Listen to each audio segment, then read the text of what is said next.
Hello everyone, कैसे हैं आप सभी। आशा करता हूँ आप बहुत अच्छे होंगे। RWS गुरु यूट्यूब चैनल में आपका स्वागत है। तो आज है 15 अगस्त, तो आप सभी को 15 अगस्त की बहुत बहुत शुभकामनाएं। तो गाइज़, अभी फ़िलहाल के टाइम में जो है थोड़ा बीमार चल रहा हूँ मैं, आपके लिए वीडियो जो है आई नहीं है 2-3 दिन से।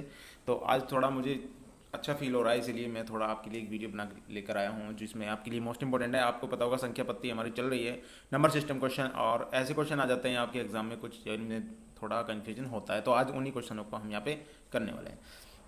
गाइस देखिए, पहला क्वेश्चन है हमारा। देखिए, अंडर रूट 3 क्या है। अंडर रूट 3 क्या है, बहुत सारे बच्चे इसमें कंफ्यूज होते हैं। पूर्णांक है, घन पूर्णांक है, प्रीमेय संख्या है या अप्रीमेय संख्या है। दोनों चीज़ें यहाँ पे हम बात करने वाले हैं। देखिए, प्रीमेय और अप्रीमेय, पूर्णांक, घन पूर्णांक, ये सारी चीज़ें आपको पता होनी चाहिए, तभी आप मैथमेटिक्स में जा सकते हैं। मैं आपको बताऊं, अंडर रूट 3 का मतलब क्या है। अंडर रूट 3 का मतलब है यानी इसका प्रॉपर आप रूट स्क्वायर नहीं निकाल सकते, ठीक है। अगर मैं आपसे कहूँ अंडर रूट 4, तो आपको पता है इसका जो है दो आप यहाँ पे प्रॉपर तरीके से निकाल पाएंगे। अगर आप प्रॉपर तरीके से किसी भी चीज़ का अंडर रूट निकाल पा रहे हैं तो वो आपकी प्रीमिय संख्या हो गई। प्रीमिय संख्या क्या होगी, ये क्या हो गई बच्चों, ये हो गई प्रीमिय संख्या। कई बार बच्चों को ये दिक्कत है, प्रीमिय संख्या क्या होती है, अप्रीमिय संख्या क्या होती है। जैसे मैं अभी आपको बताता हूँ, यहाँ पे 16 है तो ये पता चल गया आपको। आप एक पूरा जो है यहाँ पे एक अंडर रूट निकाल पा रहे हैं, एक पूर्ण संख्या की तरह अंडर रूट आप निकाल पा रहे हैं, तो ये आपकी ये प्रीमिय संख्या हो गई। लेकिन यदि आपको बताया जाए under root 3, under root 5, under root 2, ऐसी संख्या यदि आपको दी जाए तो वो बच्चों अप्रीमिय संख्या होती हैं। तो इसमें क्या है, अंडर रूट 3 क्या है, ये एक अप्रीमिय संख्या है। ऑप्शन नंबर डी आपका यहाँ पे सही हो जाएगा। 4 आपका सही आंसर है। अप्रीमिय संख्या होती हैं। तो मेरे हिसाब से प्रीमिय संख्या और अप्रीमिय संख्या आप दोनों आपको समझ में आ गई होंगी, कौन कौन सी प्रीमिय होती हैं और कौन कौन सी अप्रीमिय संख्या होती हैं। चलिएगा नेक्स्ट क्वेश्चन पे चलते हैं।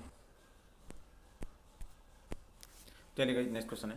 देखिए, शून्य क्या है, ये भी क्वेश्चन पूछा गया है एग्जाम में आपका। शून्य क्या है, बहुत सारे बच्चे कन्फ्यूजन है उन्हें। वो कभी भी ऐसे सवाल आ जाते हैं तो वो रॉन्ग ही करते हैं, लेकिन आज के बाद आप ऐसे सवालों को बिल्कुल सही करेंगे, देख लेना आप।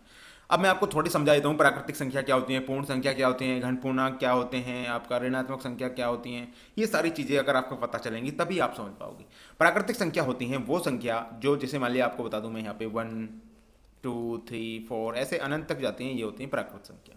पूर्ण संख्या क्या उनसी होती है, पूर्ण संख्या वो होती है जिनमें जीरो भी शामिल हो जाए, 0, 1, 2 इस तरीके से 10, 11, 1000 अनंत तक जाती हैं। घन पूर्णांक संख्या क्या होती है, घन पूर्णांक होती है जैसे 1, +2, +3, +4, +5। ऋणात्मक क्या होती है, -1, -2, -3, ये वाली समझ में आ जाएंगी आपके।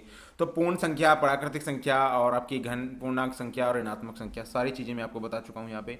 अब आप बताइए मुझे, शून्य कौन सी संख्या है, क्या है शून्य। शून्य एक पूर्ण संख्या है, बिना शून्य के संख्याएं पूर्ण नहीं होती हैं। ऑप्शन नंबर बी आपका यहाँ पे सही हो जाएगा। बहुत ही छोटा सा क्वेश्चन है और कंफ्यूज कर देता है, पेपर में आपका समय बर्बाद कर देता है। तो आपको ऐसे सवालों को देखते ही, चुटकियों बजाते ही कर देना है।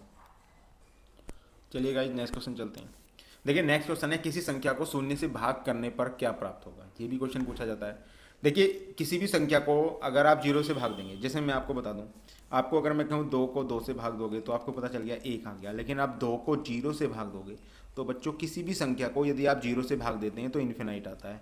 ऑप्शन नंबर आपका यहाँ पे सही हो जाएगा। ऑप्शन नंबर सी अनंत आ जाएगा, इन्फिनाइट।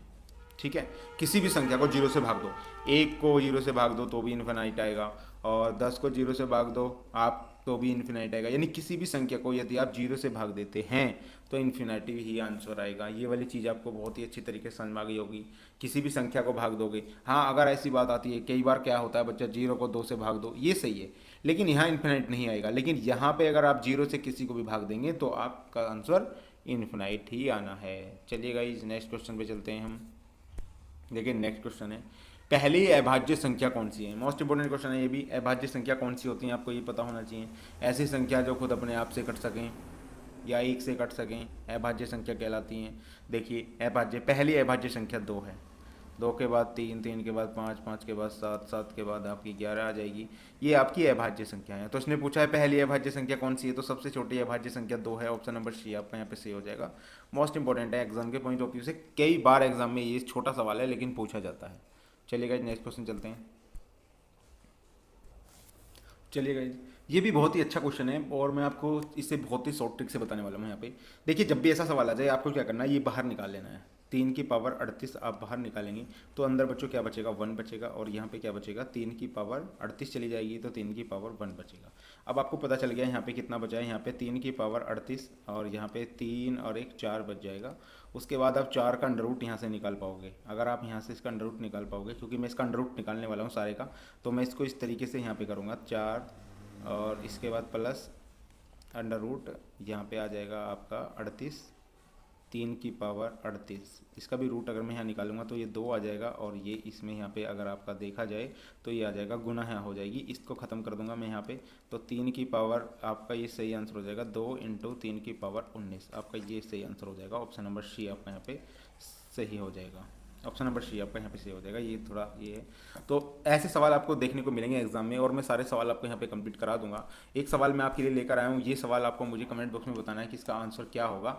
ये सवाल आपको करना है, इसी तरीके से करना है जैसे मैंने भी आपको बताया है, उस तरीके से करके आप कमेंट बॉक्स में जरूर बताइएगा। तो thank you for watching this video.